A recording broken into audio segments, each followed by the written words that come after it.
தெலுங்கானா மாநிலம் ஜெகத்யாலா மாவட்டத்தில் உள்ள தும்பூர் என்ற கிராமத்தை சேர்ந்தவர் 4 சிறுவன் இவன் கடந்த 2 மாதங்களுக்கு முன்பாக தெருவில் விளையாடி கொண்டிருந்தபோது வெடிநாய் கடிக்க ஏற்பட்டது.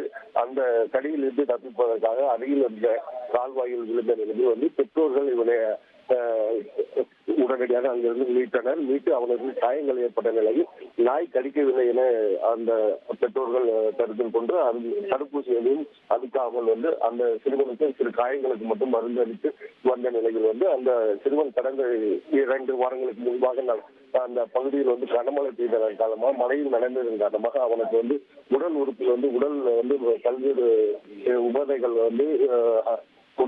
கொண்டு ஆரம்பித்தது. இதனை கவனிக்கப்பட்டவர் உடனடியாக சித்திப்பேட்டையில் உள்ள தனியார் மருத்துவமனைக்கு அழைத்து சென்று அவரை சிகிச்சை அளிக்கப்பட்டது. அப்போதுதான் அவருக்கு நாய் கடித்ததனால் ராபிஸ் நோய் தாக்கப்பட்டிருப்பதாக உடனடியாக அவரை ஹைதராபாத்தில் உள்ள அரசு மருத்துவமனைக்கு அழைத்து சென்று சிகிச்சை அளிக்கப்பட்ட வந்த நிலையில் நேற்று இரவு சிகிச்சை பலன் அளிக்காமல் அந்த சிறுவன் இறந்துவிட்ட நிலையில் அந்த ஊர் கிராமமே சோகத்தை ஏற்படுத்தி உள்ளது.